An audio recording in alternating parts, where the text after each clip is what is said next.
지금부터 7월 19일 주일 예배를 시작하겠습니다. 다 같이 머리 숙여 묵상 기도하겠습니다.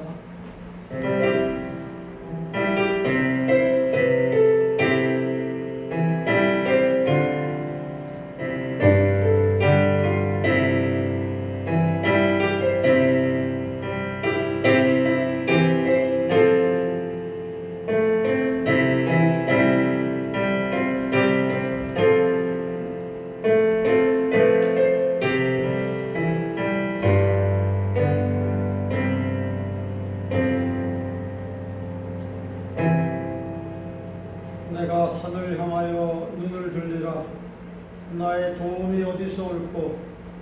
나의 도움이 천지를 지으신 여호와께서로다. 여호와께서 너로 실족지 않게 하시며 너를 지키시는 자가 졸지 아니하시리로다. 이스라엘을 지키시는 자는 졸지도 아니하시고 주무시지도 아니하시리로다. 여호와는 너를 지키시는 자라. 여호와께서 내 우편에서 내 그늘이 되시나니 낮에 해가 너를 상치 아니하며 밤에 달도 너를 해치 아니하리로다. 여호와께서 너를 지켜 모든 환난을 면케 하시며 또 내 영혼을 지키시리로다. 여호와께서 너의 출입을 지금부터 영원까지 지키시리로다. 아멘. 네, 다 같이 계획 찬송합니다. 25장 멸류관 가지고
신앙 고백을 합니다. 사도신경으로 우리의 신앙을 고백합니다. 전능하사 천지를 만드신 하나님 아버지를 내가 믿사오며 그 아들 우리 주 예수 그리스도를 믿사오니 이는 성령으로 잉태하사 동정녀 마리아에게 나시고 본디오 빌라도에게 고난을 받으사 십자가에 못 박혀 죽으시고 장사한지 사흘 만에 죽은 자 가운데서 다시 살아나시며 하늘에 오르사 전능하신 하나님 우편에 앉아 계시다가 저리로서 사는 자와 죽은 자를 심판하러 오시리라. 성령을 믿사오며 거룩한 교회와 성도가 서로 교통하는 것과 죄를 사하여 주시는 것과 몸이 다시 사는 것과 영원히 사는 것을 믿사옵나이다. 아멘. 이 시간에는 우리 한 사람이 대표 기도하는 것보다 공동으로 기도하는 시간을 갖습니다. 우리 교회가 매일 저녁 9시에 5분간 기도하는 시간을 갖고 있습니다. 그래서 그 내용을 가지고 우리 함께 기도합니다.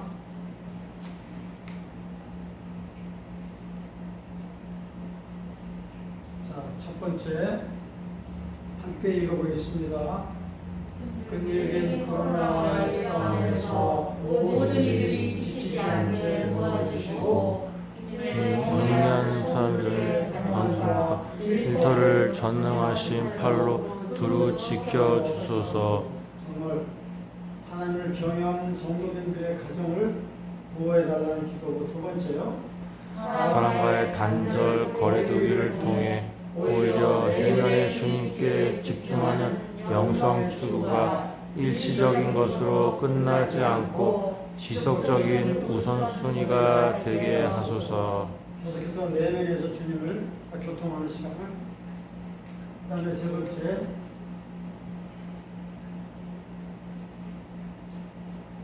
코로나 사태 속에서 일부 제일이었지만 사였는데 주님 그동안 하나님께 우렁찬 찬양으로 영광 돌리지 못했던 예배 자세를 회개합니다. 약간 좀 지난 건데요. 지금은 뭐 대면 예배를 금지시켰죠. 그래서 좀 뭐 온라인 몇 명만 모여서 하는 건 모르지만 10명 이상은 안 될 것 같습니다.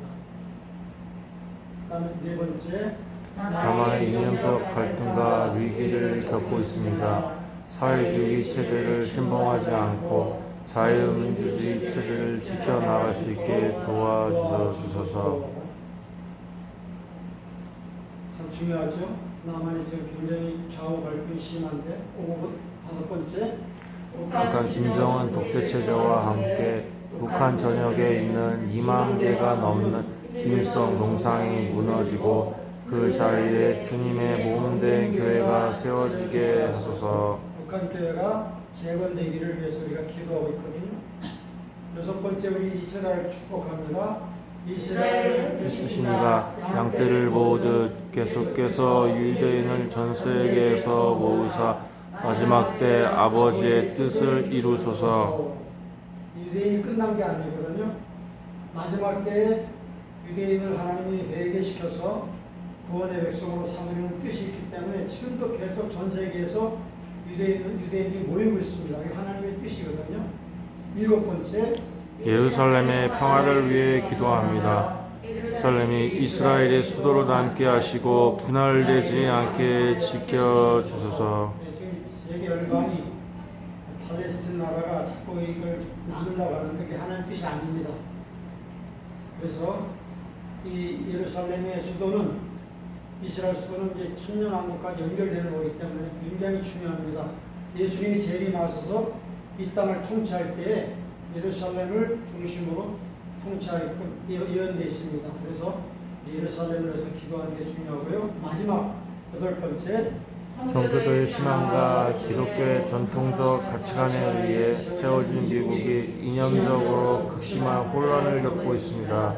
대통령을 비롯한 위정자들이 하나님을 경외하고 겸허한 마음으로 백성을 섬기는 일꾼이 되기를 기도합니다. 지금 뭐 역사를 막 지우려고 동상을 무너뜨리고 이 난리가 나고 있는데 잘못된 거죠. 기독교적인 가치관에 세워진 이 나라가 잘 유지될 수 있도록 우리가 잠깐 우리가 이런 내용을 생각하면서 하나님, 우리의 기도를 들어주옵소서. 하나님, 이 나라 어떻게 생긴 나라인데 지금 이렇게 너무나 밀보를 한 사람들이 아버지 하나님 잘못된 방향으로 끌고 가려고 애를 쓰고 있습니다. 하나님, 이 나라를 지켜주시옵소서. 지켜주시고 우리가 떠나온 조국 대한민국도 좌파 정권이 너무나 많이 하나님 전통적인 가치관을 떠나서 하나님 많은 실망을 주고 있습니다. 주님, 우리 대한민국을 지켜주시고 하나님 북한의 독재 정권이 속히 무너져서 북한에 무너진 당신의 교회가 세워지며 정말 자유민주 복음 통일이 이루어져서 백두산에서부터 한라산까지 하나님을 찬양하고 예배하는 민족이 되게 주옵소서. 주님, 저희들의 신앙이 형식적인 것이 아니라 정말 내면 깊숙한 곳에 주님과 깊이 교통하며 주님의 안식과 주님의 보호하심 속에 이 난관을 극복해 나갈 수 있도록 우리 가족마다 직장마다 우리 성도님들을 보호하시고 우리가 정말 말로만이 아닌 진정으로 하나님을 두려워하며 하나님을 가장 삶의 우선순위에 놓고 살아갈 수 있는 청교도의 신앙을 우리 모든 성도님들이 각 가정에서 또 온라인으로 예배드리는 성도님들도 신앙이 나태해지지 않도록 하나님 깨어서 기도하며 주님 오실 날을 준비할 수 있도록 도와주시옵소서. 이 예배를 주님이 받으시기를 바라옵고 예수님의 이름으로 기도합니다. 아멘. 찬송가 하나 더 하겠습니다. 98장 주 예수 내가 알기 전 나를 먼저 사랑했네. 98장을 부르겠습니다.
성경 말씀 봅니다.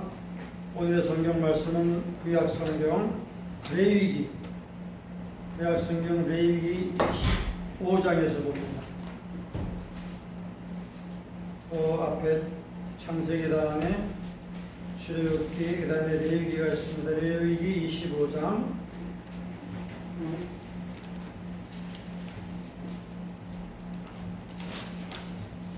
23절부터 28절까지 한 절씩 교독합니다.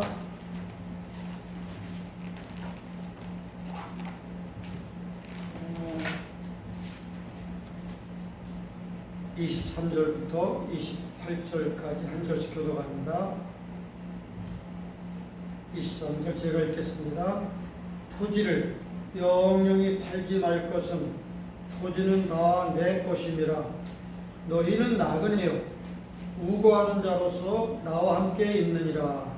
너희 기업에 온 땅에서 그 토지의 무르기를 허락할지니 만일 너희 형제가 가난하여 그 기업 얼마를 팔았으면 그 근족이 와서 동족에 판 것을 물을 것이요. 아니 그것을 물을 사람이 없고 자기가 부유하게 되어 물을 힘이 있거든.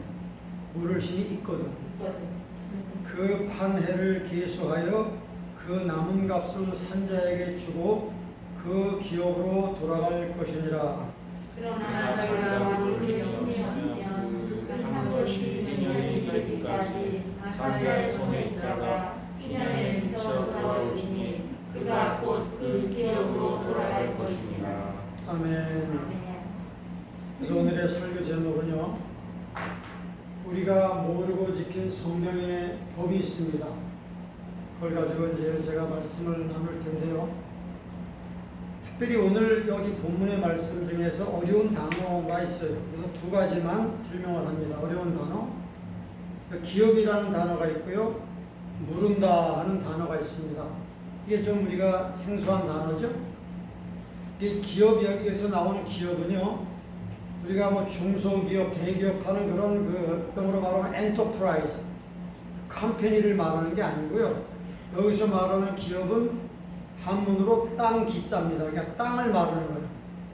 하나님께서 이스라엘 백성들에게 각 지파별로 나누어준 땅, 자기 땅, 그것을 기업이라고 말하는 거거든요. 근데 그 기업이 자기가 이제 농사를 짓고 이렇게 삶을 생산하면서 삶을 유지하고 있다가 갑자기 집안에 우환이 생긴다든지 부득이한 경우로 그걸 팔 수밖에 없잖아요. 그러면은 그거를 팔면은 성경의 말씀 보니까 토지는 하나님의 거기 때문에 절대로 영원히 팔 수는 없는 거예요. 이게 성경의 법칙입니다. 그런데 부득이한 경우에 토지를 이렇게 넘겨줘가지고 팔게 되게 되면 나중에 그걸 다시 물을 수가 있다는 거예요. 물은다는 건 뭐냐면 되찾는다는 거예요. 되산다는 거예요. repurchase. 이게 물은다는 말은 순수 한국말인데 그 토지 무르기를 허락한다는 건 뭘 말하냐면 다시 원주인이 팔은 토지를 다시 되살 수 있는 권한을 준다는 거예요. 언제든지. 그러니까 하나님의 뜻은 토지를 팔거나 사지 말고 그냥 한 주인이 계속해서 농사 짓고 생활을 해 나가는 게 하나님 뜻인데 부득이한 경우에 급전이 필요해서 어떻게 토지를 남에게 이렇게 양도했다면 돈이 생기면 얼른 그걸 물은다. 얼른 그 토지를 다시 되살 수 있는 권한을 그 사람에게 준다는 거예요. 만약에 자기가 돈이 없다고 하면 어떻게 해요? 가까운 친척이 와서 대신 그 토지를 사주는 거예요. 이렇게 하는 것이 바로 이 이스라엘의 그 전통이고 하나님의 성경의 법이거든요. 이것이 참 굉장히 깊은 뜻이 있어서 오늘 이 말씀을 가지고 우리가 생각해 볼 텐데요. 먼저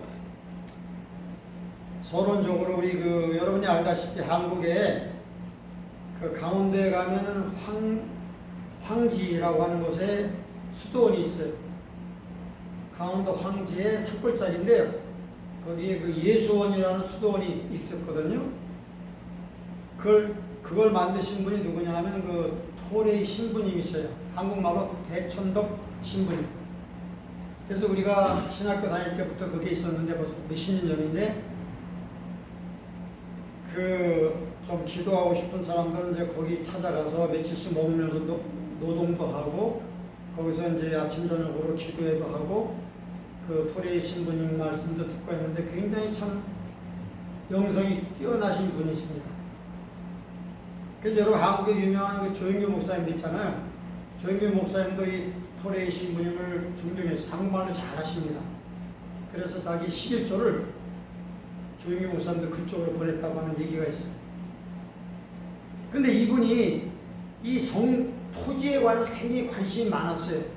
성경적인 토지에 관한 하나님의 뜻은 무엇일까? 요즘에 토지에 대해서 투기도 많고 많잖아요. 하나님의 그 성경적인 원리를 많이 찾아가지고 이제 그분이 산골짜기에서 온 편지라 해서 나도 좀 얼마 동안 받아본 적도 있는데 연구를 많이 한 거예요. 그래서 그분이 그렇게 말하는 거예요.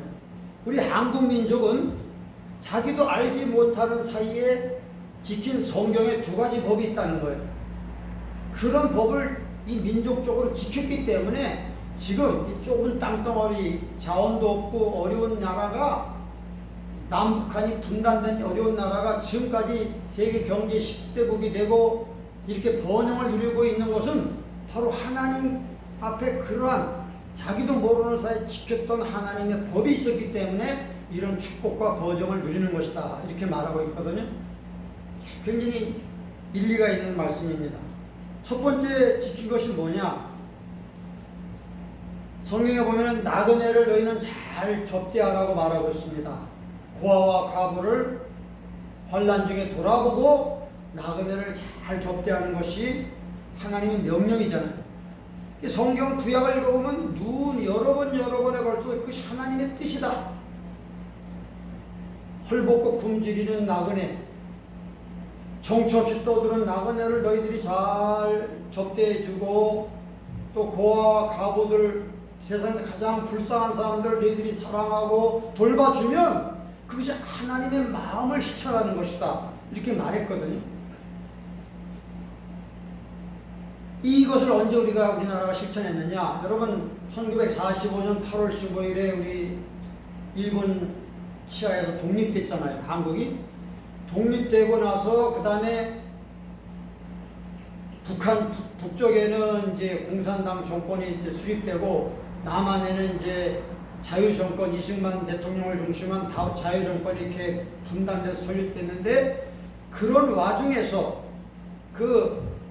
얼마나 좌우의 대립이 막 심각했습니까? 서로 막 죽이고 막 그런 일이 엄청나게 많았거든요. 그때 북한에서 많은 탈북민들이 남한으로 내려온 거예요.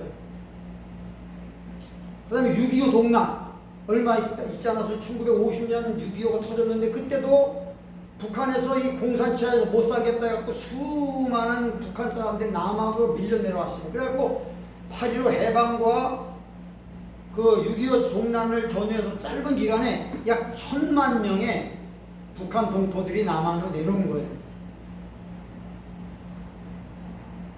여러분, 그런 북한 피난민을 받아서 우리 남한 사람들이 특별히 잘해준 것은 없지만, 불쌍히 여겨서 함께 동거하고 그들을 박해하지 않고 함께 좁은 땅에서 함께 동거하면서 함께 번영을 누렸다고 하는 것 자체가 굉장한 거거든요. 세계 역사에 이런 유례가 없는 거예요.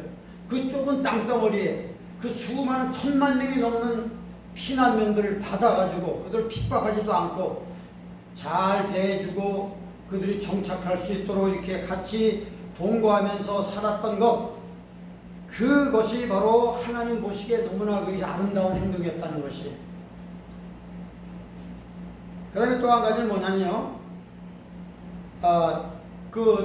한국 전쟁이 이제 짧게 끝나지 않고 3년을 끌었잖아요. 1950년 6월 25일에 6.25 전쟁이 일어나가지고 북한이 탱크를 밀고 내가 3일 만에 서울이 함락되고, 계속해서 밀고 내려가서 낙동강까지 내려가서 그냥 얼마 있잖아 한국은 완전히 공산화될 뻔했는데, 그때 이제 6.25 유엔군이 동참해가지고 결국은 이제 다시 이제 북진으로 해가지고 막 왔다 갔다 하다 또 이 북한 밀리니까 중공군이 참전해갖고 막 그 중공군이 인해전술, 그 수많은 중공군이 들어와서 막또 일사후퇴를 해가지고 왔다 갔다 했잖아요. 그래갖고 3년을 끌다가 이제 1953년에 휴전 협상이 시작된 거야. 너무나 양쪽이 힘드니까 휴전을 해야겠다. 그 유엔군과 북한 공산정권이 회담을 하는데,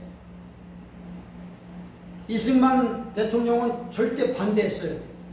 지금 전세가 우리가 유리한데 여기서 휴전하면 다시 또 두 동강을 나눠줄 수밖에 없으니까 휴전하지 말고 계속 북진을 해서 압록강까지 우리가 통일해야 된다 하고 이승만 대통령과 한국민들이 똘똘 뭉쳐가지고 막 데모를 한 거예요. 휴전 반대 막 데모한 거예요. 그런데 뭐 우리나라는 주도권이 없었잖아요. 미군을 중심한 유엔군이 다 협상을 하고 그러기 때문에 어떻게 할 수가 없었단 말이에요. 그런데 결국은 휴전회담의 가장 중요한 의제가 뭐냐면 포로로 잡은 사람들 있잖아요. 포로 군인들. 그걸 어떻게 서로 맞바꾸냐. 이거 가지고 지금 논의가 한참 됐어요. 근데 북한 인민군을 유엔군이 얼마큼 잡았냐. 15만 명을 잡았어요. 15만 명. 그래가지고 거제도 수용소 뭐 이런 데 했는데, 그리고 중공군도 2만 명을 잡았대요. 포로가 엄청 많아요. 미군도 한국군도 북한에 많이 잡혔겠죠. 그러니까 그 포로를 맞교환해야 되는데 문제가 생긴 거예요. 그건 뭐냐면 인민군 포로를 잡았는데 그 사람들 중에서 15만 명 중에서 3만 5천 명은 북한으로 안 들어가겠다는 거예요. 나는 공산정권 싫다는 거예요. 어쩔 수 없이 북한에서 그냥 공산당 치하에서 징집돼 갖고 북한 군대에 끌려왔지만 더 이상 지겹다 이거예요. 북한 정권. 그래서 자기들이 자유의사대로 남한이 남게 해달라고 그랬는데 협상하면서 북한 대표들은 아니다. 그 사람들도 다 송환하라고 막 그렇게 해요. 그거 안 하면 우리가 휴전 안 하겠다 그러는 거예요. 그러니까 미군도 난감한 거예요. 야 이거 어떻게 되나. 다 돌려보내야 되는데 저 사람들을 가기 싫어. 그런데 어떻게 하다가.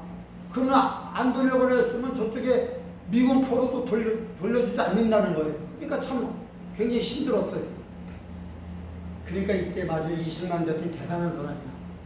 이승만 대통령을 좀 폄하하는 그런 좌파 정권이 있지만 정말 이승만 대통령이 한국이 없었다면 한국은 공산화됐을 거예요. 그분이 어떻게 북한 공산체제가 싫다는 포로를 다시 그 죽음의 사주로 보낼 수가 있느냐. 이거는 하나님의 뜻도 아니고 성경의 원리도 아니고 민주주의도 아니다. 그러면서 비밀리에 명령을 내린 거예요. 한국군, 그러니까 포로 수용소는요, 한국군과 미군이 같이 지키지만, 유엔군이 같이 지키지만 책임은 미군이 지고 있어요. 그렇지만 한국군도 거기 같이 이렇게 보초를 쓰고 있기 때문에 8군데 그 포로 수용소에 그 관할하는 사단장들에게 이 대통령이 은밀히 명령을 내린 거예요. 아무 날 아무 시 6월 18일 저녁 너희들이 책임지고 이 포로들을 석방하라. 그렇게 명령. 만약에 어떻게 너 옷벗을 각오하라. 자살을 각오하라고 막 대통령이 명령한 거예요. 사단장, 한국 사단장. 그러니까 한국 사단장들이 어떻게 자기 주도권은 없지만 미군들을 잘 꼬시고 이렇게 해가지고 이제 이렇게 친하게 지고 그 D-Day에 말이죠. 그럼 우리가 미군에게 총격을 겨눌 수 없잖아. 같은 동맹군인데. 그렇지만 어떻게 그 기록에 보면 한국 군인들이 말이죠. 미군들이 고춧가루를 뿌리고 말이죠. 그 정신없어 막 이럴 때 문을 닫아라고 도망치는 거예요. 야, 그러니까 뭐 난리가 난 거야. 난리가 나. 근데 3만 5천 명의 그 반공 포로들이죠. 공산당 싫다는 포로들 중에 그 10,000명은 못 나왔어요. 그렇지만 2만 5천 명이 다 풀려난 거예요. 그래가지고 이 사람들이 막 다 숨어 들어간 거예요. 민간에 숨어 들는데 한국 정부하고 민간이 다 숨겨주고 음식을 제공하고 해서 한국 사회에 다 동화된 거예요. 근데 전 세계적으로 난리가 난 거야. 미국의 그 아이젠하워 대통령은 깜짝 놀란 거야. 야, 도대체 이승만이 뭐 하는 짓거리냐 이게. 우리는 적이 하나 더 있다. 북한군, 중공군, 소련 말고 이승만 군이 또 있다. 그렇게 그래서 미국 CIA가 이승만을 죽이려고까지 했었어요. 그런데 그 당시에는 지금같이 이렇게 나눠지지 않고 똘똘 뭉쳤거든. 대통령과 정부와 국민이 똘똘 뭉쳐서 그렇기 때문에 어떻게 할 수가 없었어요. 대단한 사람. 그리고 심지어는 제가 기록을 보니까 윈스턴 처칠 영국도 유엔군으로 참석했잖아요. 윈스턴 처칠도 말이 이 보고를 받은 거야. 한국의 방공포로 석방되었다. 면도하다가 이 처칠이 깜짝 놀라가지고 얼굴을 폈다고 하는 얘기가 있는 거예요. 전 세계가 다 깜짝 놀란 거예요. 어찌 이런 일이 있느냐. 그래갖고 미군이 다시 잡아들여라 하는데 한국 사람들이 다 숨겨준 거예요. 다 숨겨준 거예요. 어떻게 보냈으냐. 그래갖고 뭐 다시 그 사람들 수감시키려는 노력은 한국 정부가 협조를 안 하니까 안 된 거예요. 그래서 그분들이 이제 한국 사회에 동화돼갖고 지금까지 이렇게 번영하는 민족이 되는 거예요. 이게 참 하나님 보실 때 이게 아름다운 거예요. 근데 여러분 몇 달 전인가 북한에서 어떤 그 탈북자들이 배를 타고 넘어왔잖아요. 근데 뭐는 북한에서 뭐 이렇게 죄를 졌다고 그래가지고 이 남한의 이 좌파 정권이 탈북하고 자유를 찾아온 사람들을 다시 꽁꽁 묶어가지고 다시 보냈잖아요. 이거는 말도 안 되는 짓거리란 말이에요. 이거는 천벌을 받을 짓이라고. 아니 어떻게 그렇게 망명한 사람들을 다시 죽음의 사자로 그냥 이렇게 봉지에 씌워가지고 휴전선을 통해 보냈잖아요. 죽는 거예요, 그 사람들은. 그거는 인권에 말도 안 되는 거예요. 인권 주장하는 이 좌파 정권들이 그러면 안 되는 거예요. 그건 국제법에도 어긋나는 거예요. 그런데 그거를 과감한 결단으로 이승만 대통령이 하지 않았다면 그 2만 5천 명 사람들 어떻게 됐어요? 다 북한에서 불이익을 당하고 포로가 되고 죽고 그랬겠죠. 여러분, 그래서 이 첫 번째 우리 한국 사람들이 모르고 지켰던 그 법이 뭐냐면 나그네를 잘 대접하라 하는 그 법을 우리가 지켰기 때문에 이렇게 한국 사람들이 오늘날의 축복을 받는 알지 못하는 사이에 지켰던 하나님의 법이 있다. 두 번째 법은 뭐냐? 두 번째 법은 바로 이 오늘 토지와 관계된 거거든. 토지. 오늘 이게 레위기 25장 보니까 토지를 영영이 팔지 말 것은 토지는 다 하나님 거. 하나님 이 지구를 만들었잖아요. 토지는 땅은 하나님 거란 말이에요. 하나님이 주인이고 너희들은 다 거기서 거주민이다 이거예요. 너희들은 다 나그네다. 그런데 문제가 뭐냐면 해방이 됐잖아요. 해방이 됐는데 이 지주들이 횡포가 너무나 심했던 거예요. 이거는 뭐 이조 시대, 고려 시대, 심지어는 외정 시대를 통해서 그 지주라고 하는 전체 농민의 5%밖에 안 돼요. 그 농민의 5%밖에 안 되는 대지주가 땅을 다 갖고 있는 거예요. 그러니까 이제 95%는 농민들은 다 거기에 노예처럼 죽어라고 일해가지고 자기 수확물의 50%를 지주에게 바치는 거예요. 지주는 놀고 먹고만 해도 다 수입이 들어요. 50%. 심지어는 말이야 전라도 쪽에서 굉장히 이런 그 지주들의 횡포가 심했거든요. 거기서는 얼마큼 지주가 소장 농민들에게 요구하냐면 60%를 바치라 이거예요.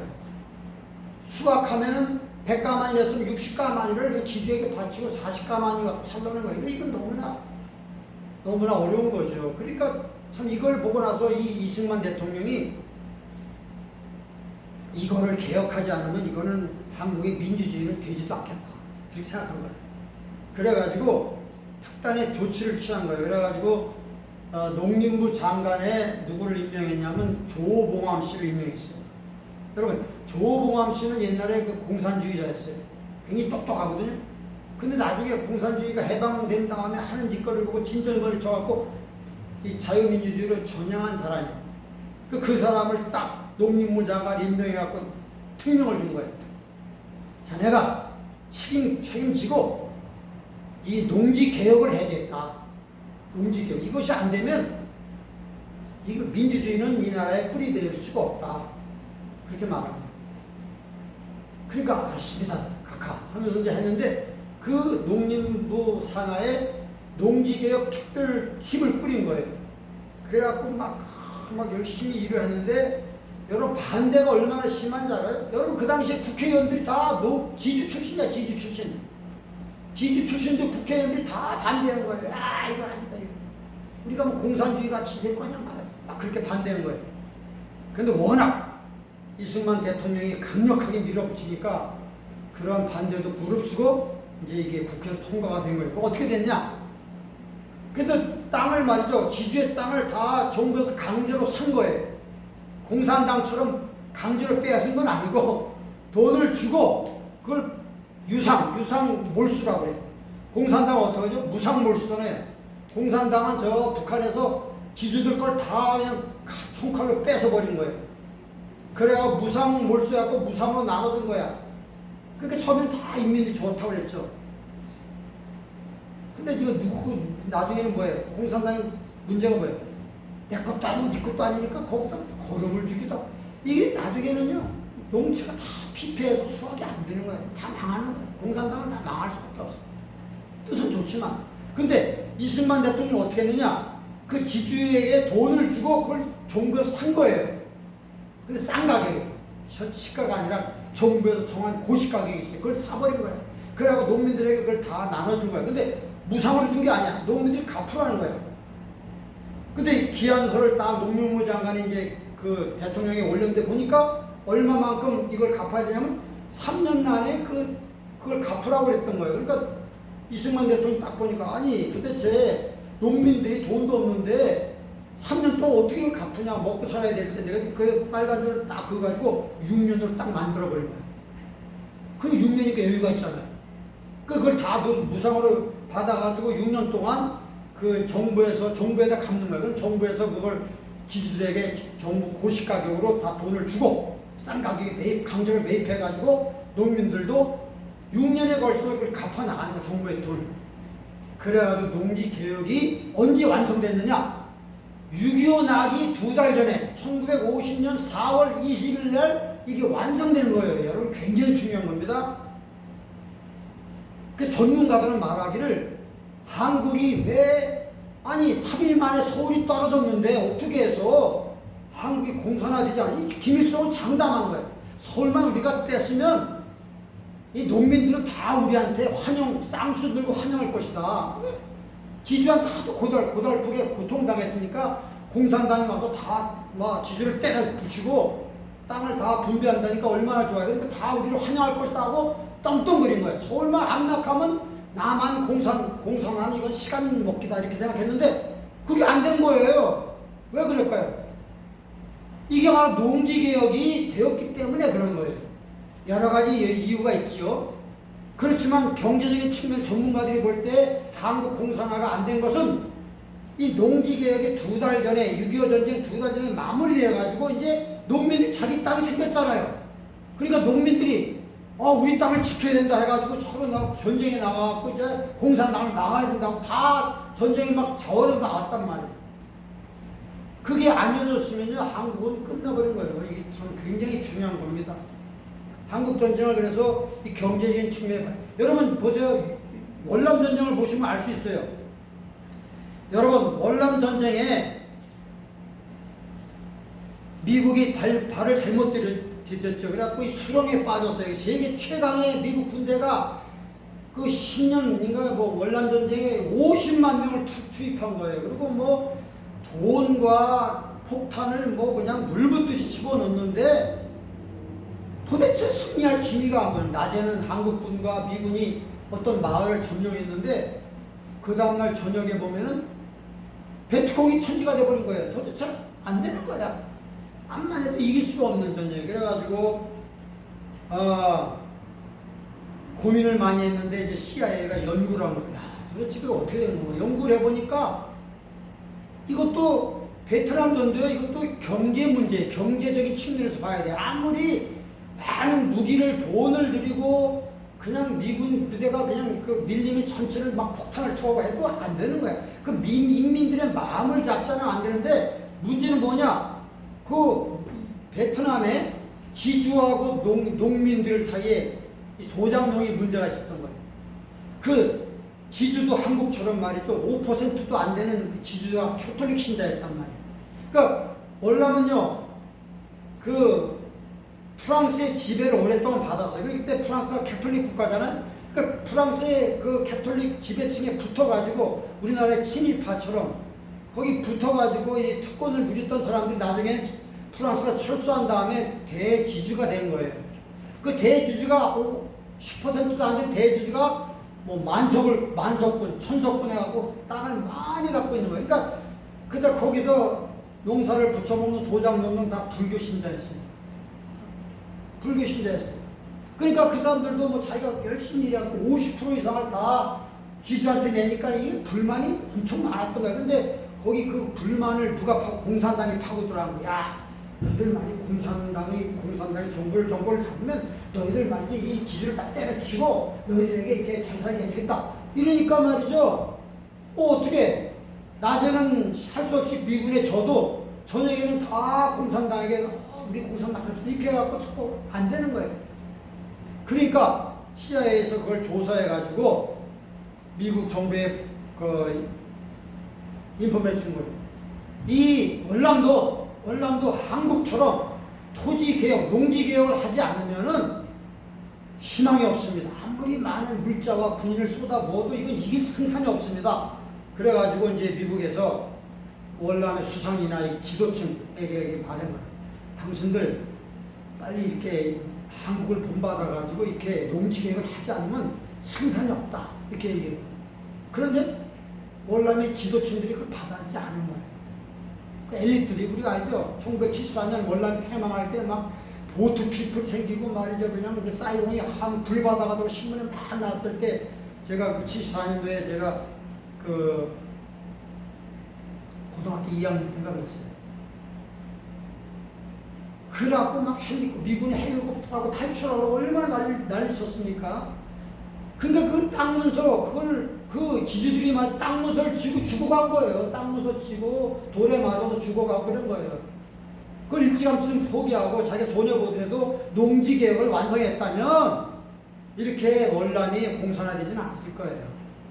굉장히 중요한 겁니다. 그렇기 때문에 우리가 정말 우리 대한민국, 근대 대한민국의 아버지가 라고 일컫는 이승만 대통령을 다시 우리가 재발견해야 됩니다. 근데 지금 좌파 정권은 자꾸 그걸 깔아뭉개려고 그러고 그 역사를 자꾸 지우려고 하잖아. 이거 참 문제가 많거든요. 땅 문서 지고 지주들이 죽어갔다니까 참 이 월남전이 너무나 큰 교훈을 우리에게 주고 있습니다.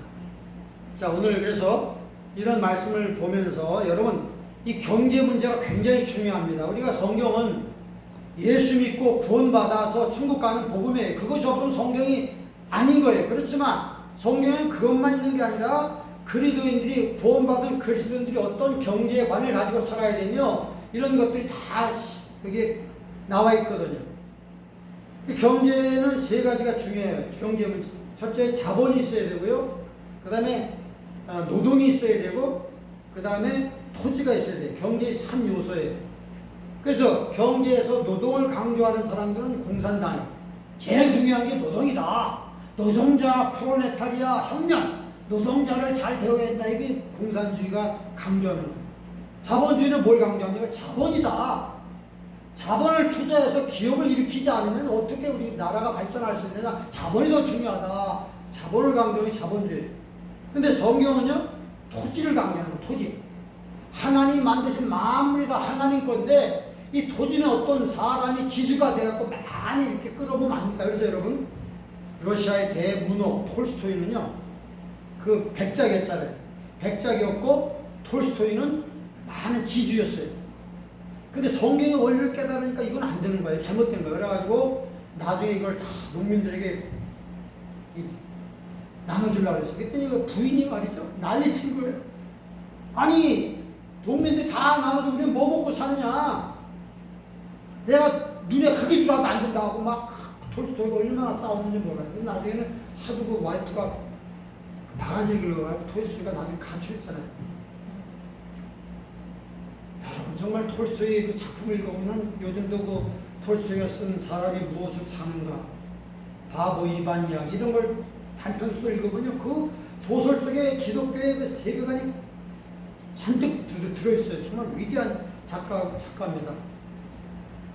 여러분 그 보면 여기 보니까 그러니까 이 땅은요, 땅 하나님께서 너희들에게 분배한 거를 아무도 그 팔 수가 없는 거예요. 투기하면 안 되는 거예요. 네?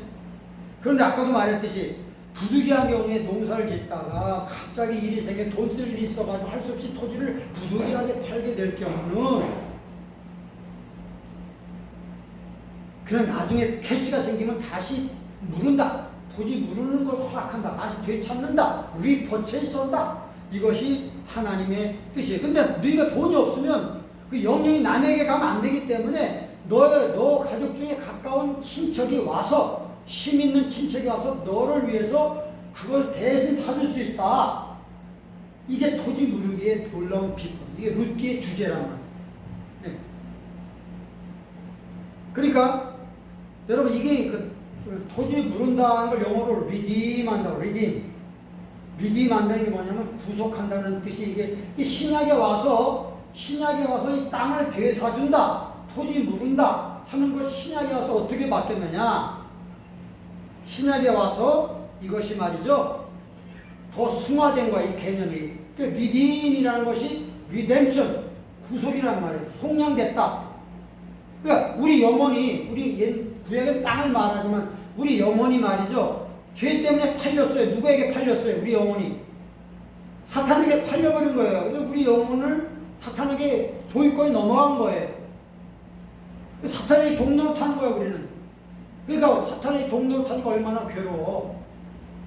천국 갈 수도 없고, 어두운 가운데, 죄 가운데 사탄이 시키는 대로 그냥 욕심을 따라서 이렇게 죄 짓고 살아가는 것이 우리 인생인데, 그것을 우리의 가까운 친족 대신 힘 있는 예수 그리스도께서 우리를 대신해서 그 우리 영혼을, 잃어버린 영혼을 자기의 피값을 주고 다시 사준 거예요.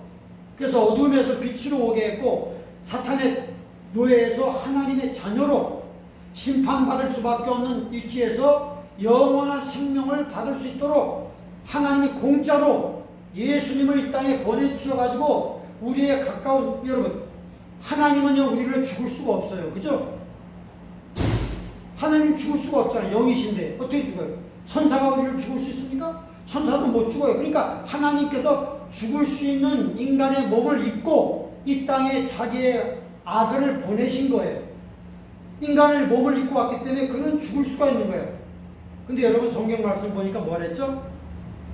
너의 영혼은 천하보다 귀하다고 예수님 말씀했어요.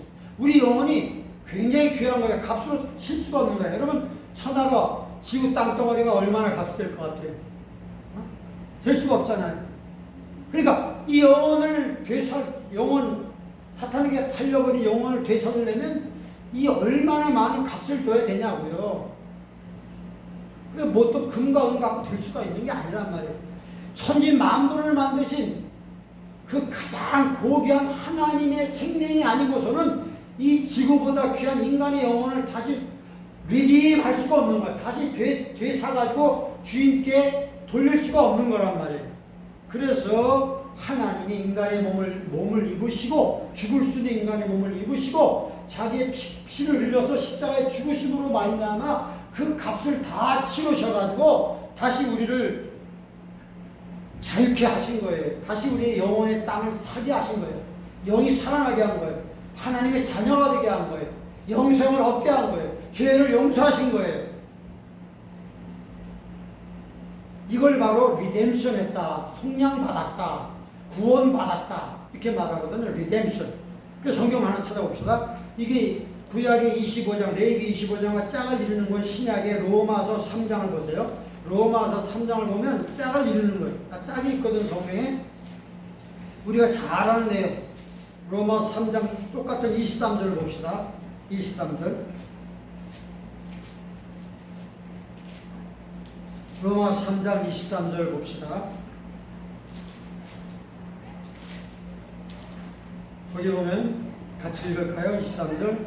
모든 사람이 죄를 범하였으며 하나님의 영광에 이르지 못하더니. 예? 모든 사람이 크거나 작거나 남자 여자 뭐 높은 사람 낮은 사람 모든 사람이 죄를 진 거예요. 내가 잘못된 죄도 있지만 우리 조상이 잘못한 죄가 있는 거예요. 유전적인 죄도 있는. 그러니까 우리는 죄 가운데 태어나서 어쩔 수 없는 하나님의 영광에 도저히 미치지가 못하는 거예요. 모든 사람 예외가 없어요.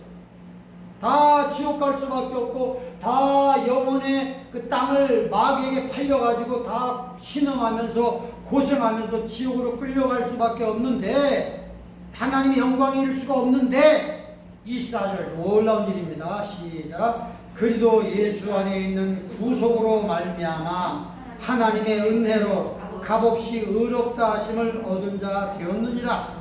여기 나오는 구속 있죠? 예수 안에 있는 구속, 리뎀션. 예수님께서 다시 자기의 핏값을 주고 자기의 생명을 주고 그 값을 주고 영원의 땅을 다시 되사준 거예요. 우리를 자유케 해주신 거예요. 우리를 하나님의 자녀로 만들어 주신 거예요. 우리 죄를 다 용서해 주신 거예요. 이걸 믿음으로 믿기만 하면 하나님의 은혜로 값없이 우리가 의롭다 이렇게 인정받고 빛의 자녀가 되는 거란 말이에요. 너무나 쉽고 너무나 정말 감당할 수 없는 하나님의 은혜, 예수 안에 있는 리뎀션, 구속으로 말미암아 우리가 값없이 믿음을 가지고 믿음으로 주님을 바라보고 영접하면 우리도 다 하나님의 자녀가 되고 영혼이 다시 되찾음을 받는 거예요. 그래서 이제 빛의 자녀가 되는 거예요. 영생을 소유하게 되는 거예요. 심판이 되지 않게 되는 거예요. 이 놀라운 일이 아닙니까? 이것이 그냥 믿음으로 되는 거예요. 내 공로가 아니라, 내 노력이 아니라. 참 놀라운 거예요. 이것이 하나님의 은혜란 말이에요. 하나님의 은혜로 구원받은 거예요. 은혜로 우리가 영혼을 되찾으신 거예요. 자, 그렇게 되면 이렇게 어떻게 살아야 되냐. 자, 이제 다시 갈라디아를 봅시다. 로마서의 갈라디아서 2장 20절 결론을 맺겠습니다. 갈라디아서 2장 20절.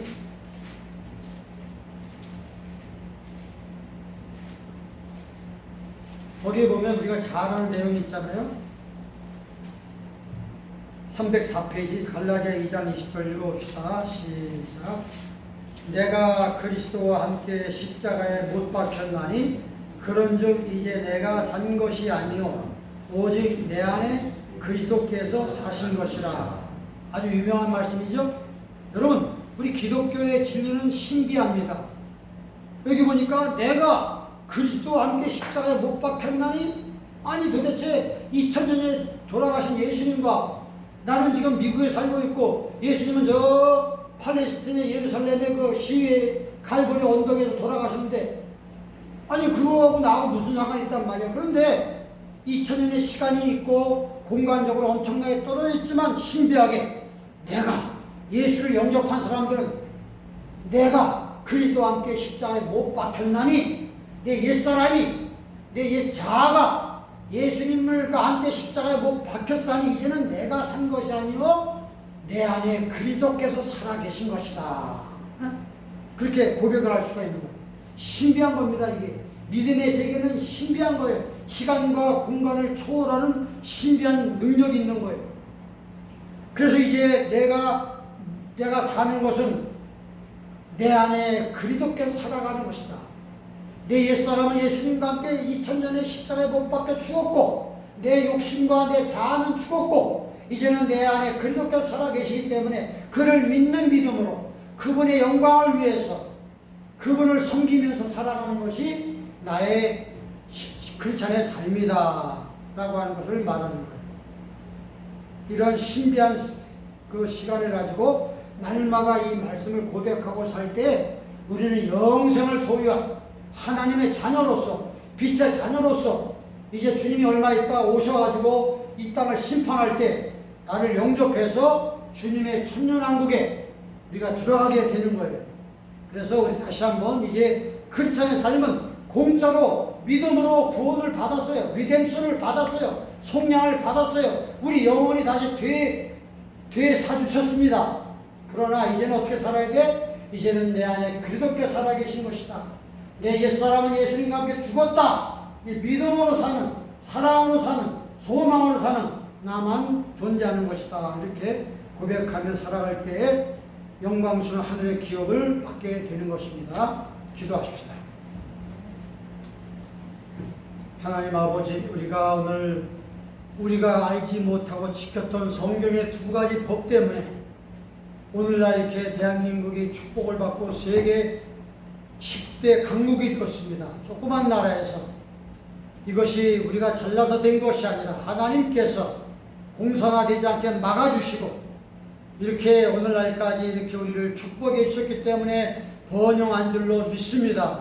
오늘 하나님의 말씀을 통해서 토지 무르기를 통해서 이것이 어떻게 우리 신약에 와서 적용되는지 이 구속, 리뎀션에 대해 살펴봤습니다. 하나님 감사합니다. 하나님의 은혜로 구원받은 우리, 이제는 그 감사한 마음을 가지고 예수님이 내 안에 살아계셔서 예수님과 함께 하루하루 선한 일을 하며 하나님을 기쁘게 섬기는 우리 모두가 될 수 있도록 빛 가운데 인도해 주시옵소서. 예수님의 이름으로 기도합니다. 아멘. 우리 찬송가 346장 부르시면서 준비하신 헌금을 하겠습니다. 346장 값비싼 향유를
존귀하신 하나님 아버지 감사드립니다.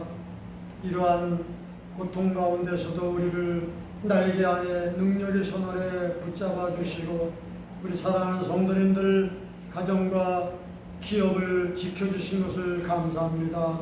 하나님 앞에 정성껏 예물을 드렸사오니 주님, 우리의 기도와 눈물이 담겨있는 헌물입니다.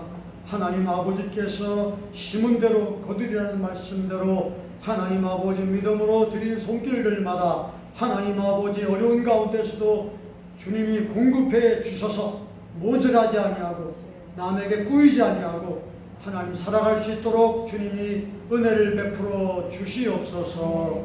예수님의 이름으로 축복 기도합니다. 아멘. 여러분, 정말 우리가 계속해서 기대해 주시기 바랍니다. 계속 코로나 사태가 수그러들지 않고 있어 걱정이 많이 되지만은 언젠가는 지나가겠죠. 그래서 우리가 계속 기대해 주시고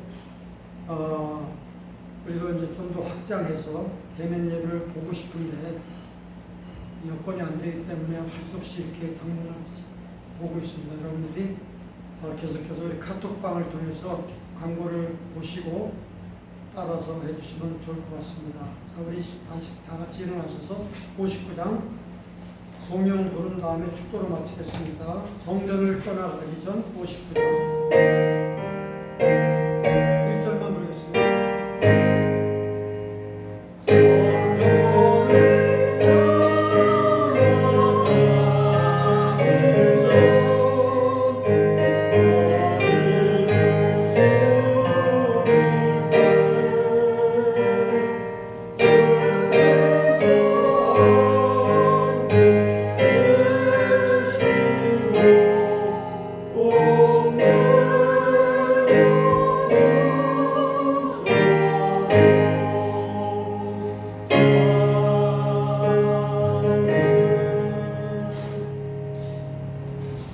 이제는 우리 주 예수 그리스도의 은혜와 하나님 아버지의 크신 사랑과 성령님께서 우리 안에 내주하시며 우리를 도우시며 동행하시며 들은 바 말씀을 생각하며 구원받은 백성으로서 예수님과 함께 내 옛사람은 죽고 예수님이 내 안에 살아서 동행하신다는 믿음을 가지고 하루하루 살기를 다짐하는 당신의 백성 위에 또 온라인으로 예배드리는 모든 성도님들 위해 가정과 사업장 위에 이제부터 영원히 함께 하시기를 간절히 축원하옵나이다.